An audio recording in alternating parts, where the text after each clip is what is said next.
Hey guys, welcome back to the channel. তো যেরকম আগের ভিডিওতে বলেছিলাম ফিল্ডার ক্র্যাব গুলো খাওয়া শুরু করলে আমি একটা ভালো ভিডিও নিয়ে আসবো কেয়ার অ্যান্ড সেট আপের। তো আজকে সেই ভিডিওটাই। তো চলো শুরু করা যাক। হ্যাঁ, আর একটা সারপ্রাইজ আছে। তো এদের রাখার জন্য মেইন জিনিস সব থেকে বেশি এটা হচ্ছে অ্যাম্পল অ্যামাউন্ট অফ স্যান্ড আর একটা শুকনো জায়গা আর জলের জায়গা থাকতে হবে। তো সেটারই জন্য আমি এখন যে আমার ওই পুরনো যেটা টার্টল ট্যাঙ্কে ছিল পাথরগুলো, ওই পাথরগুলো বার করে আমি এদেরকে দিয়েছি। প্লাস একদম ছোটো ছোটো বাড়ির মতন ছিল, সেটাই সেটাই করেছি, কি বলে, সেটা দিয়ে সাবস্ট্রেটটা বানিয়েছি।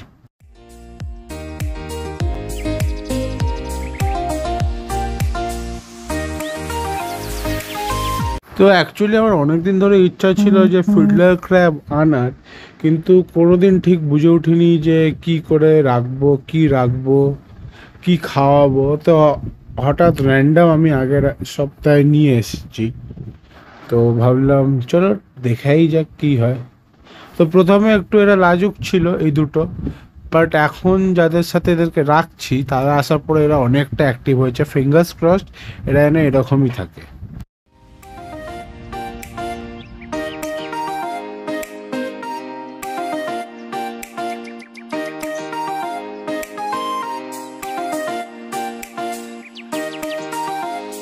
তো এদের জন্য ব্র্যাকিশ ওয়াটার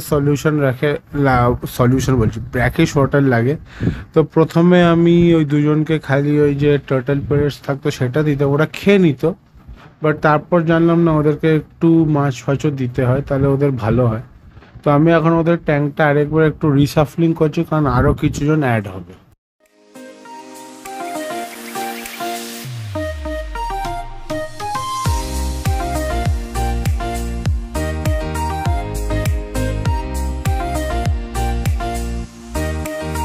তো সব জিনিসগুলো সরিয়ে নিয়ে ভালো করে আমি এমনি নর্মাল জল দিয়ে ধুয়ে নেব, যাতে যে কোনো নুনের রেসিডিউ থাকে সেটা আমি সরিয়ে দেবো, যাতে যখন আবার নতুন করে জল অ্যাড করবো তো ওরা ওই হিসাবে অ্যাডজাস্ট করতে পারে।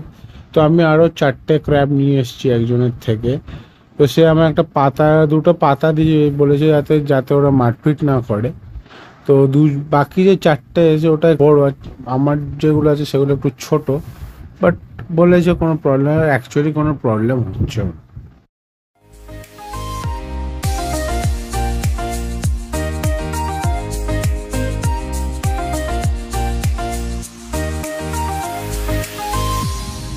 তো এর মধ্যে কোথা থেকে একটা সুতো উঠে এসছে। আমি ভেবেছি এরা খুব একটা নোংরা করবে না, যতক্ষণ না আমি একদম ভালো করে ধুয়েছি। যেই ভালো করে ধুয়েছি বুঝতে পেরেছি বিশাল নোংরা করেছে। তো এখন আমি আবার এদের ট্যাঙ্কটা সেট করছি। একদিকে মোটামুটি পুরো বাড়িটাকে কভার করে এক সাইডে করে দিয়েছি, যাতে ওরা ভালো করে ডিগ করতে পারে। তো আমি ওই ছোটো পাথরটা বড় পাথরটা এখানে রাখলাম, জলের মধ্যে যদি কেউ ওপরে উঠে বসতে চায় তার মধ্যে। আর অ্যাকচুয়ালি এরা ডিগ করছে না, এরা ওই পাথরগুলো নিচে ঢুকে ঢুকে বসে থাকছে। ওরা বেশ ভালোই থাকছে। আগে ভয় পেত কাছে গেলে, বাট এখন সেই ভয়টাও কমে গেছে আস্তে আস্তে।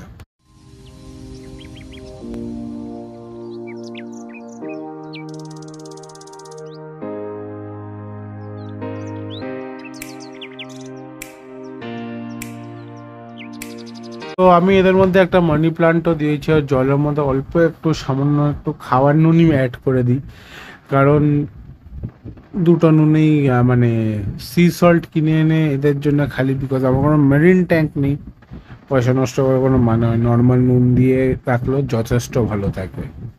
তো এদের জন্য একটা আমি মানি প্লান্ট লাগিয়েছি, আর এদেরকে ছেড়ে দিয়েছি এর মধ্যে। তো দেখতেই পাচ্ছ পুচকাটা ওপরে আছে, বাকি যে বড়গুলো সেগুলো একটু স্ক্যাটার্ড আছে, বাট আস্তে আস্তে স্যার খুঁজে নেবে।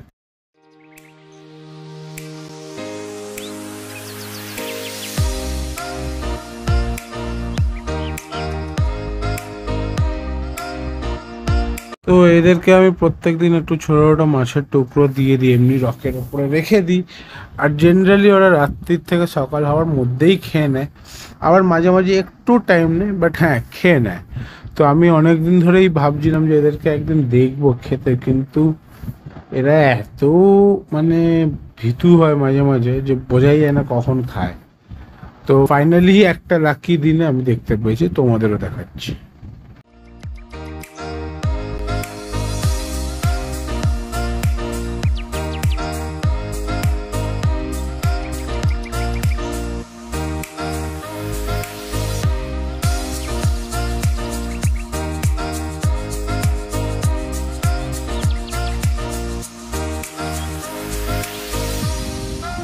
তো এদের জাস্ট নেক্সট ডোর নেবার হচ্ছে আমার টাইটেলগুলো।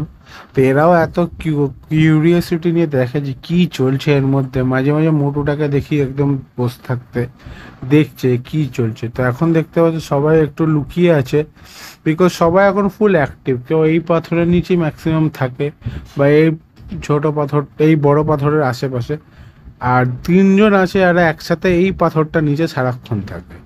তো ওরা এইভাবেই থাকছে। ও আলাদা করে আর একদম সরু বিল্ডিং স্যান্ড দিতে হয় না, যাতে ওরা বড় করে দিলে ভালো। বাট আমার জন্য এটা বেশি, কারণ এটা পরিষ্কার করা খুবই।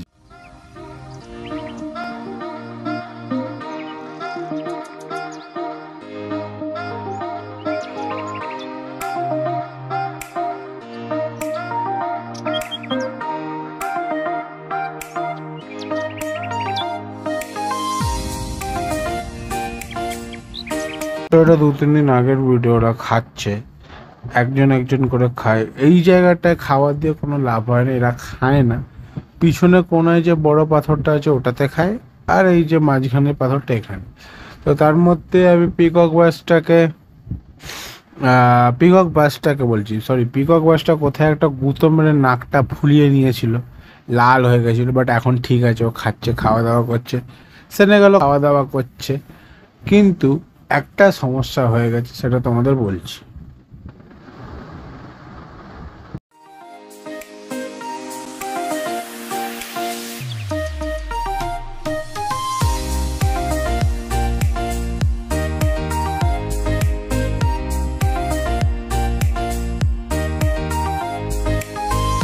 তো এখন যে প্রবলেমটা আমি বলছি, যখন আমি এদের কভারটা সরাই যাতে কোনো কিছু এদেরকে না হার্ম করে রাদার। তো এই যে অ্যালিগেটর গার্ডটা এত ভীতু, ফর ফ্লোরিডা গার্ড এখনও ঠিক নেই, বিকজ ওর সবুজ কালারটা আসছে না, বাট ও একটু হোয়াইটিশ হোয়াইটিশ থাকছে। যাই হোক, এই এত ভীতু যে মাটি এর নিচের দিয়ে গিয়ে বসে থাকে। একে হাত দিয়ে যেরকমভাবে ইশারা করে ডাকতাম যখন ওর ট্যাঙ্কে ছিল, ও আসেই না। ওকে বরঞ্চ এরকম চিমটা দিয়ে আমায় খাওয়াতে হচ্ছে। একদিকে ভালো হয়েছে, ইনজুরি হওয়ার চান্সেসটা প্রচুর কম। বাট হ্যাঁ, ও খেয়ে নেয়, এটুকুনি আমি সিওরিটি আছে, তাই নিশ্চিন্ত।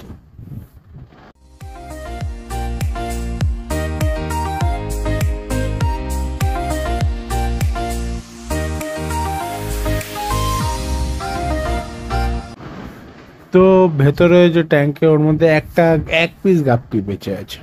আগের ভিডিওতে দেখেছিল সব মরে গেছে, তাদের মধ্যে একজন বেঁচে আছে। আর তার সাথেই থাকে হচ্ছে দুটো রেডটেল ক্যাটফিশ। তো ওরাও একটু হ্যান্ড ট্রেন্ড হয়ে গেছে, এটা খুব ভালো। আর একটু ভালো হয় যদি ডাইরেক্ট হাত থেকে খায়, কারণ হাত দিলে ভয় পায়। তো ঠিক আছে, কিছুদিন পরে ওটাও হয়তো ঠিক হয়ে যাবে। তো আজকের ভিডিওটা কেমন লাগলো বলো, লাইক করো, শেয়ার করো, সাবস্ক্রাইব করো। আর ফিডলার ক্র্যাবগুলো এখন খাচ্ছে, নতুনগুলো পুরোনোগুলো সবাই খায়। মানে টার্ন বাই টার্ন আছে, আই মিন সামথিং, হয়তো হায়ারার্কি ওরকম কিছু একটা আছে। তো ওরা ওইভাবেই খায়। মাঝে মাঝে আমি টোটাল পেলেটসগুলো দিই, তো ওইগুলোও খেয়ে নিই, এটা ভালো। তাহলে ওদের ভেজিটেটিভ ফুড থেকে যেগুলো আসে সেই নিডসগুলো কমপ্লিট হয়ে যায়। তো যাই হোক, ভিডিওটা কেমন লাগলো বলো, লাইক করো, শেয়ার করো, সাবস্ক্রাইব করো। 500 সাবস্ক্রাইবার কমপ্লিট করে দিই এই বছর শেষের মধ্যে। আর দেখলে অ্যালিগেটর গার্ডটাকে বাইরে দিয়ে দিয়েছি, রেডটেলগুলোকে ভেতরে নিয়ে এসেছি। রেডটেলগুলো হ্যান্ড ট্রেন্ড হয়ে গেছে, অ্যালিগেটর গার্ডটা এখনো একটু অ্যাডজাস্ট করতে টাইম নিচ্ছে, বাট আস্তে আস্তে ও একদম ফ্রি হয়ে যাবে। সো যাই হোক, সো দেখার মতন লাগে। আর ভালো থেকো সব।